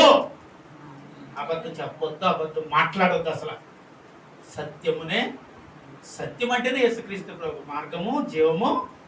చెప్పండి సార్, సత్యము. సత్యం అంటేనే యేసుక్రీస్తు ప్రభు. అంటే ఇప్పుడు యేసుక్రీస్తు సత్యం పలికావంటే ఎవరి మాట చెబుతున్నట్లు? నువ్వు యేసయ్యను ప్రకటిస్తున్నట్లే. స్తోత్రం చెప్పాలి. నువ్వు సత్యమును మాట్లాడుతున్నావు అంటే యేసయ్యను ప్రకటిస్తున్నావు. అసత్యం మాట్లాడావంటే సాతాను ప్రకటిస్తున్నావు. ఎవరిని? అబద్ధం ఆడావంటే ఎవరిని ప్రకటిస్తున్నావు? అందుకే నేను అన్నాను, కొంత బాధగా ఉన్నా నీ గుండెను పండ చేయొద్దు, బద్దలు కొట్టే. ఇప్పుడే బద్దలు కొట్టాడు దేవుడి సన్నిధిలో. ఇది బాధగా ఉండొచ్చు, అంటే ఎప్పుడైనా అబద్ధం ఆడి ఉంటే నాకు అనిపిస్తుంది, ఎప్పుడైనా నేను బాధ ఒక అబద్ధం ఆడేనేమో ప్రభా అని అనిపిస్తుంది నాకు. అలాంటి ఏది నీ జీవితంలోకి ఒకవేళ దాకా వచ్చి ఉండొచ్చు, కానీ ఇప్పుడు నుండి ఈ వాక్యం విన్నప్పటి నుంచి ఇంకెలా రాకూడదు, అంతే మానుకోవచ్చు. దేవునికి స్తోత్రం, హల్లెలూయా. అంటే యథార్థ హృదయము కలిగి దేవుని సన్నిధికి వెళ్ళాలి. అక్కడ ఏముందండి? శివర్ని చదవండి, ఇప్పుడు చదవండి. ఆమె అమ్మగారండి, యథార్థ హృదయముతో మనము దేవుని సన్నిధికి ఏంటి అంటే మరి ఇంకా 2-3 ఉన్నాయన్నారు కదండి. ఉన్నాయండి బాబు, అయ్యి కూడా అర్హతలే, అయ్యి నీకు కావలసిన యోగ్యతలే, ఈ నీకు కావలసిన పట్టాలు. దేవునికి స్తోత్రం, హల్లెలూయా. అన్నీ ఉంటే అక్కడ ఉద్యోగం వస్తుంది.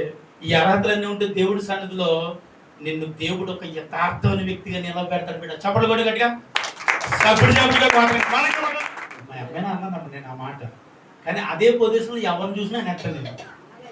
అందుకేనండి నేనంటే అందరికీ పాపం సార్. విషపు చూపులు సౌలు దావీదు పట్ల అలా కలిసి పడకండి సార్ నన్ను. దేవునికి స్తోత్రం, హల్లెలూయా. అయ్యగారి ద్వారా తానం చేయబడతాను నమ్మాలి, అంతే కదమ్మా. దేవునికి స్తోత్రం, హల్లెలూయా. ఏమండి 4 స్థానాలు అయిపోయినాయి. ఇప్పుడు మనకి 4 అర్హతలు దేవుడు చూపించేశాడు. ఇంకా 5 అర్హత అంటే అందరూ చూపించే అర్హత ఇది. ఇప్పటికన్నా చూపిస్తే మా వల్ల కాదు సార్ ఈ ఉతకస్తామని అందరూ, మా వల్ల కాదు సార్ ఇలాంటి భక్తి జీవితం, మా వల్ల కాదు సార్ ఇలాంటి ప్రార్థన, మా వల్ల కాదు సార్ ఇలా బైబిల్ చదువుతూ అనేవారు ఉండి సంఘాలు ఖాళీ అయిపోతేనే ఇలాంటి వాక్యాన్ని ఎవడు బోధించలేని పరిస్థితులు ఈ రోజు ఉన్నాయి.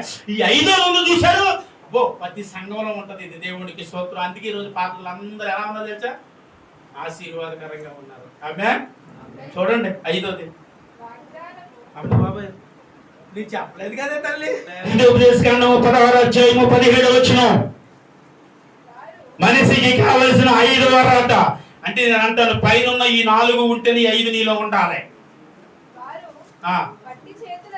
వారు ఒట్టి చేతులతో యెహోవా సన్నిధిని కనబడక దేవుడైన యెహోవా నీకు అనుగ్రహించిన ఏంటమ్మా దీవెన చొప్పున ప్రతి వారును తన శక్తి కొలది ఇయ్యవలెను. చప్పట్లు కొడదాం ఒకసారి అందరూ కూడా. ఇది 5వదండి. ఈ వాక్యం ప్రతి సన్నిధిలో చెప్తారండి, ఎందుకంటే వాళ్ళకి కావాలి. అంటే నీ దేవుడని యెహోవా మందిరంలోకి ఒట్టి చేతులతో పోక నీ దేవుడు దీవించిన నీ ఆ దీవెనలోనిది నీ శక్తిని మించినది దేవుడి సన్నిధిలోకి పట్టడానికి ఇదే స్తోత్రం చెప్పి చప్పట్లు కొట్టాలి. మళ్ళీ ఇదిగో దేవుని ఆలయంలోనికి దేవుడు నిన్ను ఆశీర్వదించిన తర్వాత ఆ ఆశీర్వాదంలో అది నేనెందుకు వెళ్ళాలని దేవుడి సన్నిధికి ఇదేంటి ఏదో వెళ్ళావా వచ్చావా కాదు. దేవుడు దీవించిన ఆ దీవెనలోనిదంట నీ శక్తికి మించి. దీవెనలో అన్నాడు, మళ్ళీ ఇంకో మాట అన్నారు శక్తికి మించి. అంటే నీ స్థితిని మించిన ఆశీర్వాదాన్ని చేత పట్టుకుని దేవుని ఆలయంలోనికి రావాలి. ఇది చెప్పే పాత్రలు చాలా మంది ఉన్నారు, లేరంటారా సార్? చాలా మంది ఉన్నారు. ఈ వాక్యాలు బోధిస్తూ ఉంటే ఏమవుతుందో తెలుసా మీకు? పాస్టర్లు సమృద్ధిగా ఆశీర్వదింపబడతారు. దయచేసి పాస్టర్లు కూడా నన్ను మన్నించాలి. హల్లెలూయా. ఎవరైనా ఈ వాక్యాలు విన్నా నన్ను క్షమించాలి. ఎందుకంటే ఇది తప్పేమి నేనేమి మాట్లాడతలేదు, అయినప్పటికీ నేను తగ్గింపు జీవితంతో నేను క్షమాపణ అడిగా నా దగ్గర తప్పు చేసిన అనుకుంటే కాలు పడిపోగాను. అలాంటి తక్కువ నాకు దేవుడు ఇచ్చాడు. అంటే అట్లే కాదండి, మీ దగ్గర కూడా ఏదైనా తప్పు చేశానని నాకు అనిపిస్తే వెంటనే క్షమాపణ అడుగుతాను. మీలో పాటగారు అలాంటి కాదనుకున్న వాళ్ళు ఎవరన్నా ఉంటే స్తోత్రం చెప్పండి. పర్లేదు, అలాంటిగా ఉన్నారు. స్తోత్రం, హల్లెలూయా. ఏమండి నేను ఎవరైనా సరే క్షమాపణ అడిగే విషయంలో వెనకానంటే దావీదునే. దావీదు తప్పు చేస్తే వెంటనే ఒప్పుకునే స్వభావం కలిగిన వాడంట. అలాగా నేను కూడా ఏం చేశానంటే ఏదైనా తప్పు చేస్తే, నాకు ఏదైనా తప్పు వస్తే వెంటనే క్షమాపణ అడుగుతాను. క్షమాపణ అడిగే గుణము క్రైస్తవుడికే ఉంటుంది. నిజమండి. ఏదైనా తప్పు చేసామని అనిపిస్తే వెంటనే వయసుతో సంబంధం లేదు, వెంటనే 2 చేతులు జోడించి ఏమంటాం, నన్ను మన్నించు, నన్ను క్షమించు. ఈ గుణము నా యేసయ్య మనకిచ్చిన అనుగ్రహం. స్తోత్రం చెప్పాలి. అయితే ఈ 5వది ఏంటో తెలుసా మనకి? దేవుడు మిమ్మల్ని దీవించాడు. మిమ్మల్ని దీవించడానికి కారణం దైవజనుడు చేయబడిన ప్రార్థనలు, దైవజనుడు విడిసిన కన్నీళ్లు, దైవజనుడు చేసిన ఉపవాసాలు. అందుని బట్టే మీరు ఆశీర్వాదకరంగా ఉన్నారు కదా. ఉన్న తర్వాత అంట దేవుని ఆలయానికి ఎప్పుడు వచ్చినా ఒట్టి చేతులతో రాకూడదు. అంటే ఇది నా మాట కాదండి, దేవుని మాట. దేవుని ఆలయంలోనికి వెళ్ళేటప్పుడు నీ శక్తికి మించిన ఆశీర్వాదాన్ని పట్టుకునంట దేవుని సన్నిధిలోనికి రావాలంట బిడ్డ. ఆమేన్, హల్లెలూయా. ఈ 5వ అర్హత ఎప్పుడు మనకి వస్తుందో తెలుసా అండి? చెప్పాలి. ఈ 5వ అర్హత ఎప్పుడు వస్తుంది? ఇప్పుడు నేను అన్నాను ఈ 5వ అర్హత నీకు ఉండాలి, నీకు కూడా కావాలని అనిపిస్తే పైన 4 అర్హతల ముందు నీలో ఉండాలి. అది లేకుండా ఈ 5వ అర్హత ఇచ్చిన దేవుడు క్షమించడు, నేను క్షమించడు. అంటే నీలో మార్పు లేకుండా, మారు మనసు లేకుండా, ఈ ఉదక స్నానం లేకుండా, వాక్యం లేకుండా, ప్రార్థన లేకుండా, మార్పు లేకుండా, రక్షణ పొందకుండా, అంటే రక్షణ కాదు, మనిషిలో నేను మార్పు అనేదే లేకుండా ఒకవేళ ఉండి అదేంటండి కానికెత్తున్నాను, తినడానికి సమృద్ధిగా అన్ని ఇస్తాను అంటే అప్పుడు ఆ పరిచయుడు ప్రార్థన చేశాడు, ఆ ప్రార్థన గుర్తొచ్చేది నాకు.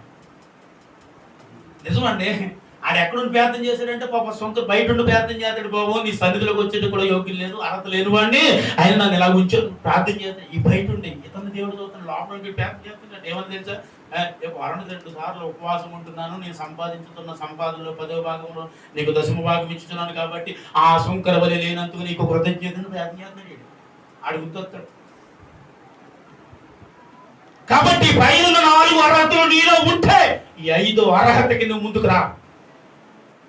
అలాగైతే పాత కదా మీకు ఎందుకు వచ్చా, ఈ పైన 4 అర్హతలు నాకు సమృద్ధిగా ఉన్నాయి అని అనుకుంటే ఈ 5వ అర్హతను దేవుడు స్వీకరిస్తాడండి. స్తోత్రం చెప్పాలి అప్పుడు.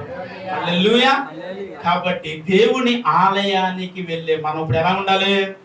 ఇప్పుడు చెప్పండి, మొదటి ఆజ్ఞ కాదు ఇది, అదే మొదటిది దేవునికి మందిరానికి వెళ్ళటానికి అర్హతలో మొదటిది ఏంటి? ప్రోక్షింపబడిన హృదయం. 2 అమ్మా నిర్మలమైన ఉతక స్థానంతో చేయబడిన నీ శరీరము. 3 విశ్వాసము సంపూర్ణ నిశ్చయత, అంటే అనుమానము లేని విశ్వాసము. 4 యథార్థమైన హృదయముతో దేవుడి మందిరానికి రావటం. 5 నీ దేవుడని యెహోవా నీకు ఇచ్చిన ఆశీర్వాదాలు సమృద్ధిగా నీ శక్తిని మించిన ఆశీర్వాదం దేవుడి సన్నిధిలో పట్టుకుని రావు. 5 చప్పటి కొడదాం మరొకసారి. ఈ 5 అర్హతలు ఈ రోజు నుంచి మీలో ఉండాలని నేను కోరుకుంటున్నానండి. ఎన్నడు విడువని ప్రేమ నిన్ను చేరే క్షణము రాగా, నీడగా నాతో నిలిచే నీ కృపయే నాకు చాలును. ఎన్నడు విడువని ప్రేమ నిన్ను చేరే క్షణము రాగా, నీడగా నాతో నిలిచే నీ కృపయే నాకు చాలును. ఇది నీ ప్రేమ కురిపించు హేమంతమా తేజో విరాజా.